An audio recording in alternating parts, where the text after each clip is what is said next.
Sarebbe davvero utile riuscire a capire quando le persone sono tossiche fin dal principio, in modo tale da non iniziare una relazione con le stesse e quindi non creare attaccamento che poi nel tempo fa diventare sempre più difficile l'allontanamento da queste persone. Sarebbe bello riuscire a capirlo fin dal principio e soprattutto molto utile, e proprio per questo in questo video voglio parlarti di come si riconosce una persona tossica. E attenzione però, perché questo video diventerà, andando avanti, un pochino spigoloso, perché per riconoscere una persona tossica, ti anticipo già, dovrai riconoscere la tossicità che risiede dentro di te, perché altrimenti rimarrai cieco alla tossicità degli altri. E per farlo utilizzerò 3 leggi potentissime che ti cambieranno totalmente la vita, non solo nell'ambito delle relazioni ma in tutte le altre aree. Quindi come si riconosce una persona tossica? Ci sono dei segnali molto chiari. Il primo è ovviamente che ti critica in modo distruttivo e continuativo. Trova sempre ogni pretesto per buttarti giù, le tue idee, i tuoi sogni, le tue ambizioni. Ogni volta che parli c'è qualcosa che non va e c'è sempre un motivo per criticarti. Quando accade questo, ovviamente quella persona vuole sentirsi migliore di te e facendolo è come se ti avesse anche in controllo, che è la seconda cosa di cui ti voglio parlare. Una persona tossica è in controllo, vuole controllare tutto e tutti, vuole che tutti siano controllabili. Questo però purtroppo fa stare male nel lungo periodo tutte le persone che si trovano in relazione con la stessa. Un altro aspetto è che quando sei con una persona tossica o litighi tanto e male oppure non litighi mai. Quindi o c'è un attrito così forte che quando si litiga non c'è mai una litigata costruttiva ma sempre distruttiva, oppure c'è il menefreghismo totale. Le due persone non si parlano, non si confrontano, non cercano di capirsi e di conoscersi e quindi di accettarsi. Un altro segnale per riconoscerla una persona tossica è quando vediamo che questa persona non vuole mai ammettere di aver sbagliato. Si arrampica costantemente sugli specchi cercando di portare valore alle sue azioni e alle sue idee. Ma allo stesso modo una persona diventa tossica anche quando esagera nel vittimismo e quindi entra in quello stato di ipercritica dove tutto quello che fa non va bene e è sempre lei a sbagliare. In ambedue i casi c'è un rapporto di tossicità e come vedi l'equilibrio in una relazione è sempre alla base della sua qualità. Poi ovviamente un altro aspetto è la gelosia, che all'inizio, se ci pensi, viene spesso scambiata come amore, attenzioni, affetto e poi dopo qualche tempo, spesso anche molto presto, viene scambiata con qualcosa di degenerativo che fa sempre più male sia alla persona che la subisce ma anche alla persona che la mette in atto. Essere eccessivamente gelosi è uno schema comportamentale che deriva dalle insicurezze e quindi bisogna che queste persone facciano un lavoro su se stesse, ma non puoi pretendere che la persona con cui sei in relazione, se è gelosa, faccia questo lavoro solamente perché tu glielo dici. E un altro ultimo aspetto di cui ti voglio parlare per riconoscere una persona quando è tossica è che è costantemente nell'ego e è sempre in competizione con te. Vuole sempre vincere, vuole sempre sentirsi più forte, sentirsi più capace, sentirsi più creativa, sentirsi più utile e cerca quindi anche per arrivare a questo risultato di sminuirti. Ora sicuramente già con questi indizi puoi riconoscere quando una persona è tossica, però perché ti dicevo che questo video diventa scomodo? Perché adesso ti parlo delle 3 leggi fondamentali che ti permettono di capire perché anche tu sei coinvolto in questa tossicità e proprio quando non riesci a vederla fin dall'inizio è perché tu ne hai in qualche modo bisogno. So che quello che sto dicendo è scomodo, soprattutto per una persona che ascolta questa frase, ascolta questo concetto e sa di aver sofferto e ricorda molto bene il suo dolore, però ti devo dire che non si può davvero guarire se non si accetta questa frase, questo concetto come vero e assoluto nella nostra vita. La prima legge di cui ti voglio parlare si chiama legge di polarità, ovvero una legge molto semplice. La legge di polarità ci ricorda che senza un alternarsi di vicende non ci sarebbe vita e dato che nella nostra dimensione vediamo le cose per dualistiche, quindi tutto un suo contrario, ci viene molto difficile riuscire a vedere che in questa polarità in realtà c'è un punto di contatto. Immagina acqua calda, acqua fredda, sono 2 estremi, ma potrebbe anche esistere, lo sai benissimo, l'acqua tiepida, che è un equilibrio tra l'acqua calda e l'acqua fredda. La legge di polarità riguarda tutti gli estremi, alto basso, magro grasso, ricco povero, bagnato asciutto, caldo freddo, eccetera eccetera. Il problema è che proprio per la legge di polarità pensare che le persone tossiche siano loro il problema e che siano sbagliate create loro non fa altro che amplificare il problema stesso, perché afferma la polarità, quindi persone buone, persone cattive,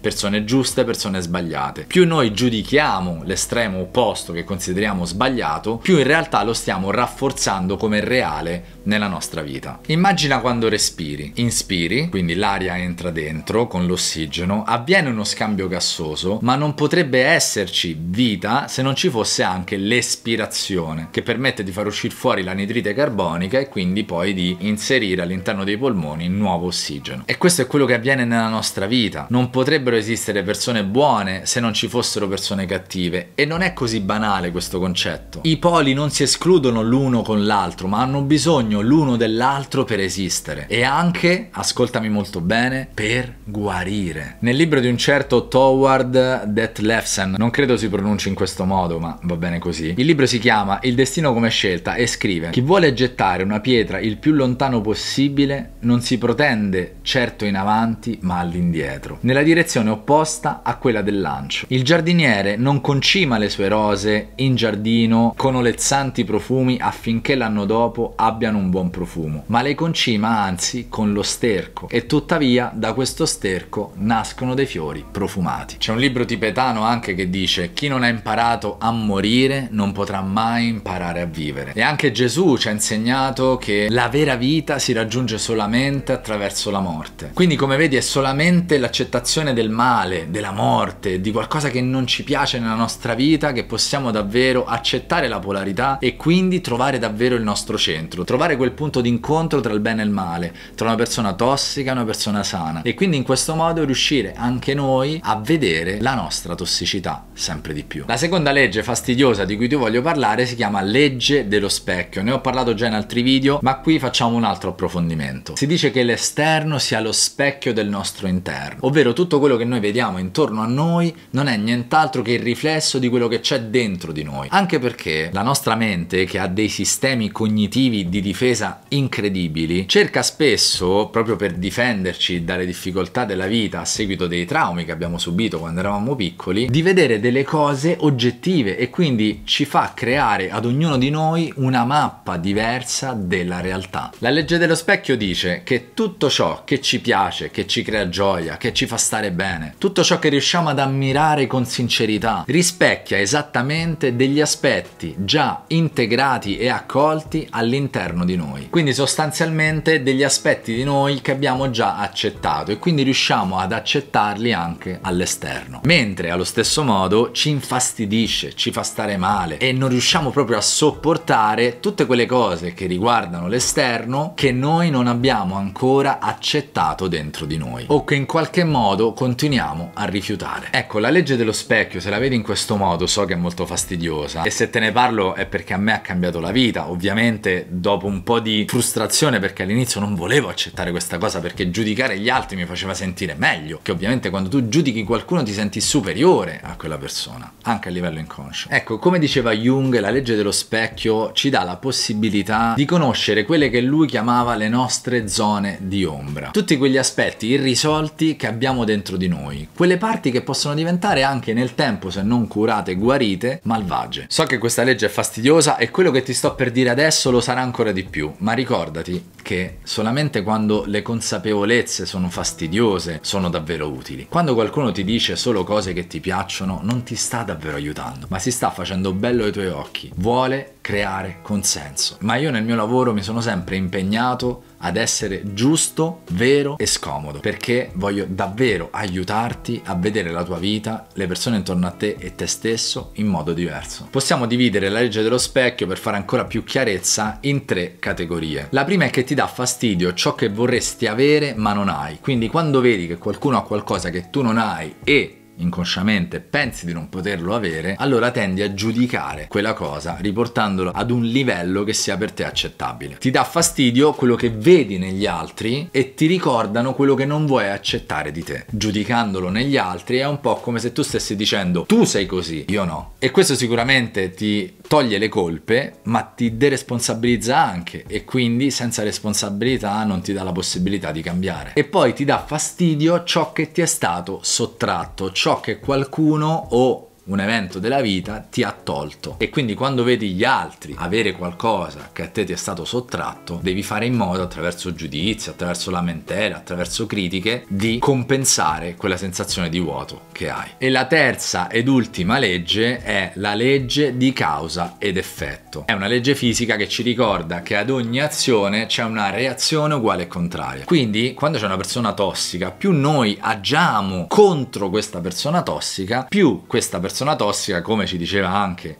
la legge di polarità in modo più spirituale e sottile, ritornerà con gli interessi verso di noi. In questo caso spero possa aiutarti molto la legge del pendolo, ovvero se tu hai un pendolo, questo pendolo più lo tirerai verso un estremo, più quando lo lascerai tenderà ad andare all'estremo opposto. Il periodo di oscillazione del pendolo è determinato anche da quanto questo pendolo è stato tirato in alto da un'estremità. Il principio di azione e reazione deriva dalla fisica classica, ma possiamo applicarlo anche in psicologia e nella spiritualità, come stai ben capendo. Quindi ricordati che più rimarrai nel giudizio, più rimarrai nelle accuse, più cercherai di trovare delle motivazioni per abbattere l'altro, e più in realtà starai coltivando dentro di te qualcosa di poco sano, che sicuramente nel breve periodo ti farà sentire meglio, ma nel lungo periodo non ti darà mai quella sensazione di appagamento che stai cercando. Quindi dalle persone tossiche noi in realtà, piuttosto che giudicarle, possiamo imparare tanto. Possiamo imparare da una persona tossica a non essere più bisognosi di una persona tossica. Possiamo imparare da una persona tossica a conoscere le nostre ombre, ad accettarle e a farle evolvere, in modo tale da non aver più bisogno di attrarre una persona tossica. E da una persona tossica possiamo imparare a saper scegliere chi siamo e cosa vogliamo davvero nel nostro profondo, perché solamente con le dinamiche difficili, quindi anche con le persone tossiche, possiamo conoscerci davvero. Mi auguro che questo video, con tutte le sue piccole scomodità, ti sia stato utile. Scrivi qui nei commenti quali sono le tue riflessioni. Ci vediamo nel prossimo video. Fino ad allora ricordati di prenderti cura di te. Ti voglio bene.